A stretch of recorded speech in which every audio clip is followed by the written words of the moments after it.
ইতিহাসের পাতায় আরও একবার প্রত্যেককে স্বাগত জানাই যারা নেট সেটের জন্য প্রস্তুতি নিচ্ছ তাদের জন্য অত্যন্ত সুখবর যে ডাব্লিউবি সেট পরীক্ষা 26তম সেইটার কিন্তু অনলাইন অ্যাপ্লিকেশন আজ থেকে শুরু হয়ে গেছে। নোটিফিকেশনে কি বলা আছে সেগুলো নিয়ে আলোচনা করব, কত টাকা লাগবে, কি কি বিষয়ে দেওয়া যাবে সমস্ত বিষয়। তার আগে বলিনি, যখন শর্ট নোটিশ দিয়েছিল তখন কিন্তু আমি অলরেডি জানিয়ে দিয়েছিলাম যে 15 ডিসেম্বর পরীক্ষা হচ্ছে এবং আমাদের যে টেলিগ্রাম চ্যানেল সেখানে যুক্ত হয়ে থাকতে পারেন যে কোনো জব রিলেটেড আপডেটের জন্য। আমি সেখানে কিন্তু আপডেটগুলো দিয়ে দিই। ঠিক আছে, চলুন দেখা যাক যে নোটিফিকেশনে কি বলা আছে। এই যে ইম্পর্টেন্ট ডেটসগুলোর মধ্যে কি কি রয়েছে, অনলাইন অ্যাপ্লিকেশন শুরু হচ্ছে কবে না 1 আগস্ট, মানে আজকে থেকে শুরু হচ্ছে এবং চলবে কতদিন অবধি, লাস্ট ডেট 31 আগস্ট 2024 মিডনাইট 12। নিশ্চয়ই এতদিন অপেক্ষা করবেন না, মাঝামাঝি কোনো এক সময় করে নেবেন। এবং যদি কোনো ভুল হয়, আশা করি ভুল হবে না, যদি কোনো ভুল হয় তাহলে কারেকশন উইন্ডো পাবেন এবং কারেকশন করার জন্য 9 সেপ্টেম্বর মানে সেপ্টেম্বরের 9 তারিখ থেকে 11 তারিখ অবধি কিন্তু আপনি সময় পাবেন। এর মধ্যে কিন্তু যদি কোনো ভুল হয় তাহলে আপনি কারেকশন করতে পারবেন বা এডিট করতে পারবেন। ফর্ম ফিল আপ করার সময় খুব সাবধানে করবেন যাতে দ্বিতীয়বার আপনাকে আর কারেকশন উইন্ডোর জন্য অপেক্ষা না করতে হয়। এবং যেরকমটা বললাম যে 15 ডিসেম্বর কিন্তু পরীক্ষাটা হচ্ছে এবং সেটা শর্ট নোটিশেও দেওয়া ছিল, আমি গ্রুপেও দিয়ে দিয়েছিলাম। এইবার আরেকটা বিষয় বলি, সেটা হচ্ছে যদি কেউ প্রিপারেশন নিতে চাও, আমাদের সঙ্গে যুক্ত হতে চাও, নিতে পারো। এই গ্রুপ অফ টিচার কিন্তু নেট সেটের জন্য প্রিপারেশন দিচ্ছে। তো কিভাবে যুক্ত হবে, আমি হোয়াটসঅ্যাপ গ্রুপের লিঙ্ক দিয়ে দিচ্ছি, সেইখানে যাও, সেখানে গিয়ে আমাকে আগে গ্রুপে যুক্ত হও, সেখান থেকে আমাকে আমার নাম্বার থেকে মেসেজ করো, তাহলে কিন্তু সমস্ত বিষয় পেয়ে যাবে। হ্যাঁ, এইখানে কিন্তু খুব একটা মিনিমাম ফিজ এবং মান্থলি সিস্টেম, ওখানে কিন্তু মানে এককালীন টাকার কোনো ব্যাপার নেই এখানে। ঠিক আছে, চাইলে কিন্তু তোমরা যুক্ত হতে পারো নেট সেটের প্রস্তুতির জন্য। চলো এইবার দেখা যাক বাকি বিষয়গুলো। এটা কন্টেন্ট দেওয়া আছে। এইবার আসা যাক যে টোটাল 33টা সাবজেক্টের সেট নেওয়া হবে এবং যেটা সব থেকে গুরুত্বপূর্ণ বিষয় সেটা হচ্ছে টাকার বিষয়টা। এই কত টাকা লাগবে, এইটা কিন্তু আমার দেখে অত্যন্ত গায়ে লাগছে এবং মানে আমি বুঝে উঠতে পারছি না যে এইরা এই ধরনের ব্যবহার কেন করছেন।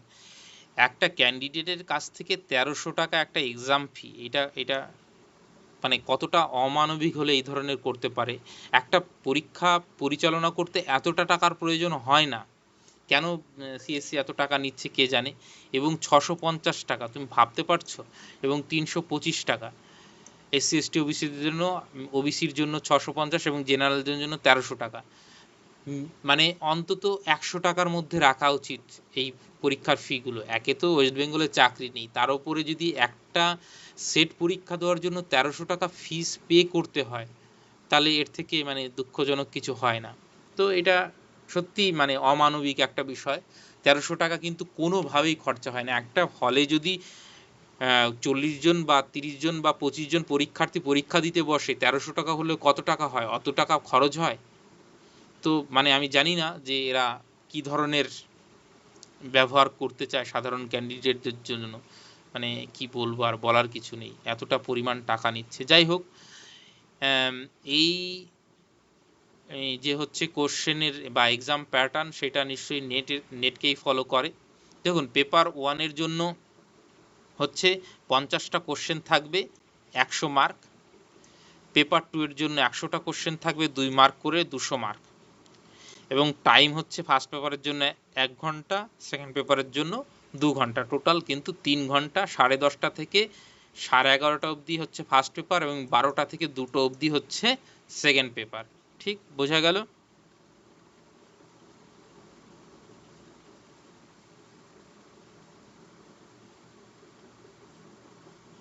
এইখানে দেখুন যে কতজন পরীক্ষায় পাশ করবে।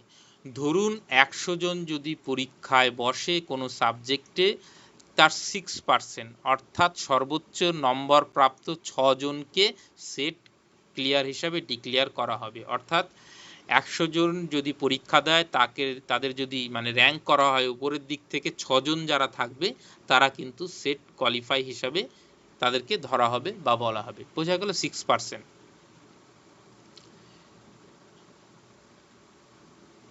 এইবার আর কি গুরুত্বপূর্ণ কিছু রয়েছে, এগুলো ইনস্ট্রাকশন রয়েছে, আপনারা দেখে নেবেন, আমি গ্রুপে দিয়ে দেব, টেলিগ্রাম চ্যানেলেও দিয়ে দেব, সেইখানে দেখে নেবেন পুরো অ্যাডটা। এবং এই যে এখানে সাবজেক্টগুলো বললাম, টোটাল 33টা সাবজেক্ট, আপনার সাবজেক্ট আছে কিনা আপনি দেখে নেবেন কোন কোন সাবজেক্ট এখানে রয়েছে। টোটাল 33টা সাবজেক্ট, নেটের মতন অতগুলো সাবজেক্টে হয় না, তো এখানে টোটাল 33টা সাবজেক্ট। এবং এইটা হচ্ছে সেন্টারগুলো, কোথায় কোথায় এক্সাম হবে সেন্টারগুলো নিতে পারবেন, সেই ডিস্ট্রিক্টগুলোর নাম দেওয়া আছে, দেখে নেবেন আপনার বাড়ির কাছে কোনটা হয়। এই যে, এবং এন্ট্রি হচ্ছে মানে হলে এন্ট্রি মানে রিপোর্টিং টাইম হচ্ছে 9টা থেকে শুরু হচ্ছে, এবং একটু আগেই বললাম যে 10:30টা থেকে কিন্তু পরীক্ষা শুরু হচ্ছে, ঠিক আছে? 10:30টার পরে কিন্তু আর আপনি পরীক্ষার হলে ঢুকতে পারবেন না, এই টাইমগুলো দেওয়া আছে। এবং 11:30টার সময় কিন্তু ফার্স্ট পেপার, এই ফার্স্ট পেপারটা ক্লোজ হয়ে যাবে, এবং সেকেন্ড পেপার কিন্তু 12টা থেকে শুরু হচ্ছে এবং 2টোর মধ্যে কিন্তু শেষ হয়ে যাবে। এই হচ্ছে টাইমটা।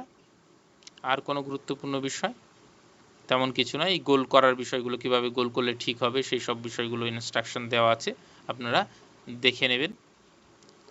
আর যদি ফার্দার কোনো কোয়ারি থাকে, এই তাদের হেল্পলাইন নাম্বার আছে, কল করে নিতে পারেন। আপাতত সকলকে অসংখ্য ধন্যবাদ, চাইলে কিন্তু আপনারা আমাদের সঙ্গে যুক্ত হতে পারেন। এই যে বললাম, আমি লিঙ্কটা দিয়ে দিচ্ছি, সেখানে গিয়ে যুক্ত হয়ে যান। যদি কোনো প্রশ্ন থাকে নিশ্চয়ই করুন, আমি নিশ্চয়ই অ্যান্সার দেওয়ার চেষ্টা করব।